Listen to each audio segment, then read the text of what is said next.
Guys, je vous emmène avec moi dans les backstage de mon job à Mumbai. Je sais pas pour qui je me prends, c'est ma brosse à cheveux, c'est pas du tout mon micro. Ce qu'il y a d'intéressant dans l'industrie du cinéma indien, c'est que c'est une industrie qui produit des volumes gigantesques. Si tu veux, en termes de volume sur des plateformes comme Netflix, Hotstar ou même Prime Video, à l'année, ça représente un nombre de sorties, que ce soit film ou série, qui est quand même assez significatif. Et donc, qui dit nombre de sorties de projets, films et séries importants, dit un nombre significatif d'opportunités pour tous ces métiers qui gravitent autour du cinéma. Et pas uniquement que pour les acteurs que vous voyez devant une caméra, mais ça va évidemment comprendre tous les métiers qui peuvent être impliqués dans un projet, que ce soit les réalisateurs, les assistants, les cadreurs, les caméramans. Et en ce qui me concerne, du coup, il y a tout le département coiffure, maquillage qui est aussi extrêmement important pour tous les gens qui passent devant la caméra, qui deviennent nos clients. Alors aujourd'hui, c'est un jour hyper important pour l'une de mes clientes.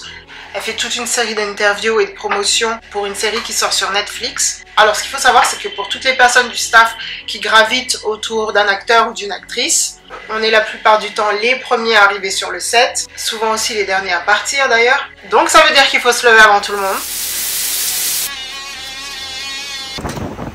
Arrivé dans les bureaux de Netflix. Les bureaux, ça ressemble à ça. C'est plutôt stylé. Il y a une petite cuisine, enfin une cafétéria, avec un frigo qu'on a déjà dévalisé de ouf. Ça, trop cute, j'adore. Cosy, franchement, l'espace. Sur une journée type de promotion avec acteurs, on commence toujours par la même chose, maquillage, coiffure. En général, sur un programme de production, il y a plusieurs dates. Donc ce qu'on fait avec la cliente, dans ce cas-là, c'est une actrice, celle qui a le rôle féminin principal dans la série. On commence en général avec un styliste. On définit un look, une sorte d'esthétique qui va être plus ou moins cohérente sur toutes les dates de la promo. Alors tout ce qui est glam team, styliste, maquillage, coiffure, on dirait pas comme ça. Ça peut paraître superficiel, mais pour toutes les personnes qui travaillent devant la caméra, ça a énormément d'importance parce que ça leur permet d'une, de se sentir bien, de travailler sur une esthétique particulière, de pas arriver en schlag n'importe comment et de se sentir pas préparé, parce que la préparation aussi, ça va pas être que la préparation d'une interview, vendre un certain projet ou comment ils vont répondre à certaines questions, ça va aussi commencer par l'image, la manière de se présenter, etc. Donc oui, la glam team, pour toutes les personnes qui travaillent avec leur image, c'est extrêmement important. Hello! How does it look? Lovely. Yes. Wow. This is also really nice. It has Something pink. longer if you want to go. You're not feeling that other beaten gold? How's that? Nice. Too much? I even like the previous one. Feeling this beaten I gold. thought this will look nice, but it's not. I'm loving that. Yeah? Let's see. I think it looks nice. I love it. I love it. It's the only one we can wear it with. It won't go with the I sari. like this also. Is it too less? It's less. She will do Oh my get god, I it. love it. It's yum. Yeah? Yeah, I love it. Should we leave it? I love it. These also. I like this. Okay, let me just try Yeah, this one. just try. Guys, what do you all think? The hoop? The hoop? I like the hoop. Yeah, I like the Oh, maybe we try the dangler tomorrow.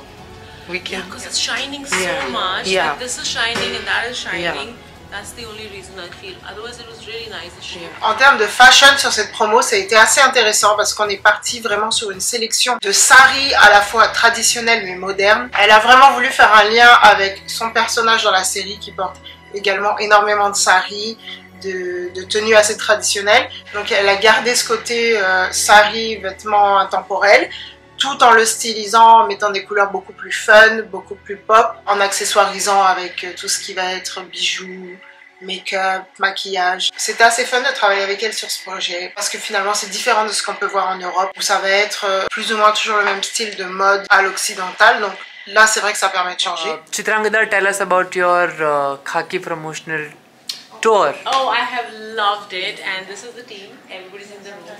Say hi, everyone. Hi, everybody. Hi. And she's put all the saris on me like beautifully. Thank you so much, everyone. And yeah, I don't think I've ever worn so many saris in my life, but it's been beautiful. And I think this is probably, no, not this. I think the red one was one of my favorites. Oh yeah? My favorite is today for now. I think it's very, very different. And thank you. It's been lovely. Thank you. So what are you doing? Adjusting saris? Yeah, some last minute alterations.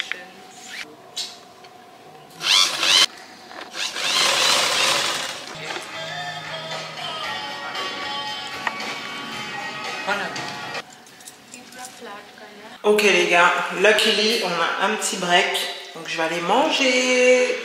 Netflix, ils sont grave organisés parce que dans les toilettes il y a du bain de bouche, des petits cotons-tiges, des cure-dents, du démaquillant, tout ce que tu as besoin quoi. Ce qui est bien chez Netflix, c'est qu'il y a toujours un petit snack. Là on est vraiment sur des snacks typiques indiens. On a fini la coiffure et le maquillage et on va faire des photos pour Instagram.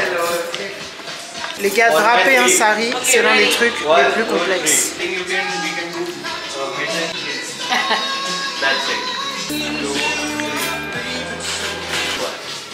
Sur tous les nouveaux projets, que ce soit Netflix ou autre, la promotion c'est un exercice hyper important pour les acteurs et toutes les autres personnes qui ont participé au projet d'ailleurs. C'est un exercice hyper important pour donner de la visibilité au projet et bien sûr inciter le public à le regarder, sachant que ce soit Netflix, Hotstar ou tous les autres, il y a un nombre impressionnant de films, de séries à regarder, donc il faut essayer de se faire une place sur le réseau. C'est pour ça que les productions font autant de promotions. Alright guys, c'était un petit aperçu du travail dans le monde du cinéma à Mumbai. J'espère que ça vous aura plu et que potentiellement vous aurez appris quelques trucs sur la vie d'expat ici en Inde. Si vous avez des questions ou que vous voulez que je parle de certains sujets en vidéo, mettez-le en commentaire, likez la vidéo, subscribe, blablabla, vous connaissez. Merci beaucoup si vous avez regardé juste ici. Et moi, je vous retrouve dans une prochaine vidéo. Bye!